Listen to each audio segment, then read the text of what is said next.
तो आज हमारे पास एक वीडियो का इंट्रोडक्शन है नायला नाम से। ये बेसिकली आने वाली बातचीत का एक खाका खींच रहा है जो दो अहम जियोपॉलिटिकल मुद्दों पर पाकिस्तानी नजरिए को देखने की कोशिश करेगा। देखते हैं इसमें क्या है।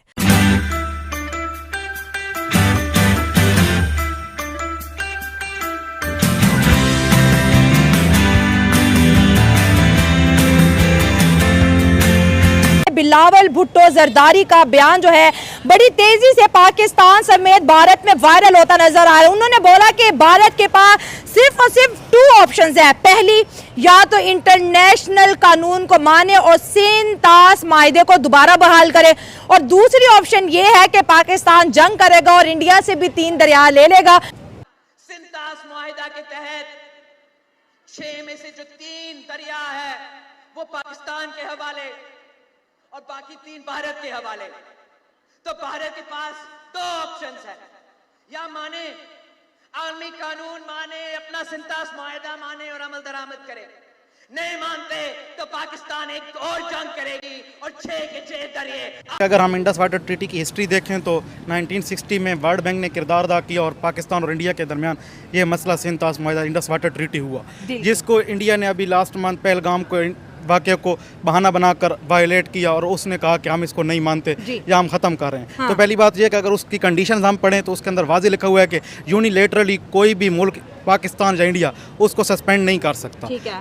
अच्छा, as far as Bilawal Bhutto statement is concerned, as per my knowledge it's was a rhetoric. इसमें कोई प्रैक्टिकलिटी नहीं है, प्रैक्टिकलिटी नहीं है कि पाकिस्तान ने इंडिया के साथ लड़ाई नहीं की है, इसलिए उनको नहीं चाहिए कि हमारा पानी बंद करना, क्योंकि जैसे भी है इंसान पानी से ही जिंदा रहता है।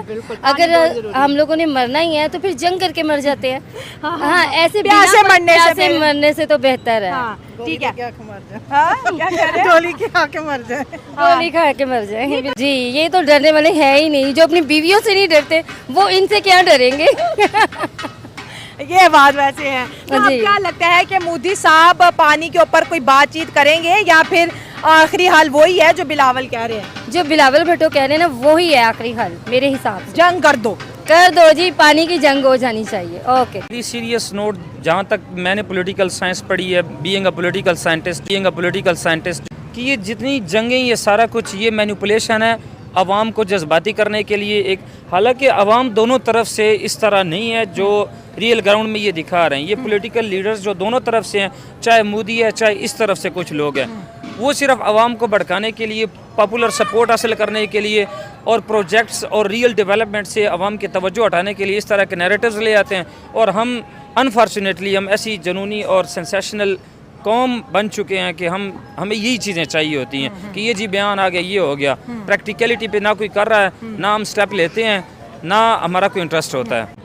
हेलो फ्रेंड, मैं उशाला खान और आप देख रहे हैं नायला। पाकिस्तानी नेशन ईरान और इसराइल की वॉर ने इस पूरे रीजन को बहुत बड़े खतरे के अंदर डाल दिया। और हम बात करेंगे, ईरान ने आज इसराइल के हॉस्पिटल के ऊपर अटैक किया। वहां पर इसराइली वुमेन और बच्चों की चीखती चलाती वीडियो हम आपके साथ शेयर कर रहे हैं। हाइफा पोर्ट के ऊपर अटैक किया और अब बहुत बड़ा अटैक होने जा रहा है इसराइल के ऊपर। वो है जी हाइपरसोनिक मिसाइल। ईरान जो है इसराइल के ऊपर दागने जा रहा है। ईरान कोई किसी भी किस्म का कॉम्प्रोमाइज नहीं करेगा। ट्रंप ने यूटर्न ले लिया। ट्रंप ने बोला कि 14 दिन के बाद जो है मैं ईरान और इसराइल की वॉर के बारे में कोई रिएक्शन दूंगा, क्योंकि तो जब से इसराइल ने अभी लेटेस्ट राउंड में ईरान पे अटैक्स स्टार्ट किए, जिसमें ईरान की चाहे मिलिट्री क़यादत हो चाहे इंटेलिजेंस लीडरशिप हो, उसको उन्होंने एलिमिनेट किया, तो उस वक्त से ये लग रहा था कि ईरान के पास कोई बहुत ज़्यादा ऑप्शंस नहीं है।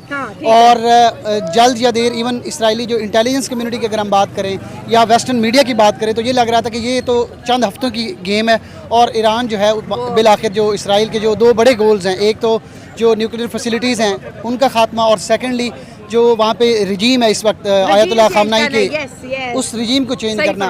तो लग खबर जो है जैसे कि नेतन्याहू का भी यू टर्न सामने आया है कि कल जो है वो अपनी इसराइली मीडिया से कह रहे थे कि मैं तो रिजीम चेंज करने की बात नहीं कर रहा, एकदम यू टर्न। फिर बोलते हैं कि ईरान बोलता है कि अगर हमारे सुप्रीम लीडर को मारा गया तो ये पूरा रीजन तबाह बर्बाद हो जाएगा, हर जगह आग भड़क जाएगी। तो ये ईरान पूरे रीजन की क्यों बात कर रहा है? क्या प्लान लग रहे हैं ईरान के अगर उनके सुप्रीम लीडर को नेतन्याहू ने हिट किया? ट्रम्प के यूटर्न पे ये है कि इसराइल अमेरिका का बच्चा है अच्छा और अब बच्चे के सर से अब्बू ने हाथ उठा लिया है, हाय, तो हाय, बच्चा इंतज़ार कर रहा है कि कब अब्बू आएगा और हमको बचाएगा। अच्छा लेकिन अब्बू को भी ध्यान रखना चाहिए कि जिनसे लड़ रहा है कि उनके भी आसपास हमसाए बहुत हैं। मैं समझता हूँ कि उसको एक कुछ दिन पहले के वाक़यात से उसको सबक सीखना चाहिए था कि अभी तो अगर वो अपनी ताकत पे उसको अगर इतना नाज था तो एक और दुनिया में बदमाश बच्चा था जो अपनी ताकत दिखाया करता था। तो अभी तो सिर्फ उसने F1 का मज़ा चखा था, तो अभी तो और बहुत से ऐसे वो थे। कौन सा दूसरा बदमाश बचा था? वो बड़े वाला बदमाश जो हमारे साथ बिल्कुल रहता है और कभी कभी बदमाशी करता रहता है। आप इंडिया की बात कर रहे हैं? इंडिया की बात कर रहा हूँ मैं जी। अच्छा, इंडिया ने हम पे हमला किया और इसराइल ने ईरान पे। असम है, ठीक है, अगर ये सपोर्ट नहीं करते तो वो मजीद आपको नहीं लगता है होते। कि इस वक्त अमेरिका इसराइल को सपोर्ट नहीं कर रहा? सपोर्ट कर रहे सर हैं। कर रहे हैं, लेकिन ये ट्रम्प की डिप्लोमेसी है, दुनिया को दिखा रहा है कि मैं नहीं हूँ शामिल इसमें। बिल्कुल। ठीक है, अब आपको क्या लगता है कि ईरान घुटने टेकेगा या इसराइल? देखिए, इसका तो अभी कुछ नहीं कहा जा सकता, डेफिनेट आंसर तो नहीं है, लेकिन जाहिर है अभी वॉर अनफोल्ड हो रही है। अगर कल को अमेरिका इस जंग में कूद पड़ता है तो तब भी डायनामिक्स चेंज हो जाएंगे, जाहिर है। लेकिन एज ऑफ नाउ बात ये है कि असल में मैं एक मिसाल से बात वाज़े करना चाहूँगा। गाँव के चौधरी और गाँव का एक कमी जिसे हम कहते हैं या एक कमज़ोर शख्स, उसके दरमियान लड़ाई या उसके दरमियान कोई झगड़ा हो जाए तो वो जो चौधरी जो है वो उस कमी का जितना भी नुकसान कर दे, अगर वो कमी खड़ा होके उसको एक गाली भी दे दे भरे चौक में, भरे बाज़ार में, या एक थप्पड़ ही मार दे, तो लोग इस चीज़ को ये देखते हैं कि ये देखिए इस कमी ने, इसके पास कोई ताकत नहीं थी और दूसरी तरफ चौधरी था, उसके पास तमाम ताकत थी, तो उस कमी ने उसको ये जवाब दिया। तो इस वक्त आप वसाइल के एतबार से देखें तो इसराइल और ईरान का कोई मुकाबला नहीं है। तो इस वक्त ईरान जो कर रहा है पिछले 2-3-4 दिनों से जिस तरह के अटैक्स किए हैं और उन अटैक्स का इम्पैक्ट नज़र आया है, उन अटैक्स को इसराइल का डिफेंस सिस्टम इंटरसेप्ट नहीं कर पाया, उसकी वजह से एज ऑफ नाउ ईरान की पोजीशन बहुत स्ट्रॉन्ग नज़र आ रही और इसी वजह से इसराइल का न सिर्फ डिफेंस सिस्टम ओवरवेलम हो चुका है, बल्कि इसराइल की पूरी कोशिश है कि किसी तरह यूएस को इस वॉर में ड्रैग किया जाए ताकि वो अपने वॉर ऑब्जेक्टिव्स अचीव कर सके। Thank you so much sir, बहुत अच्छा लगा आपसे बात कर। Thank you.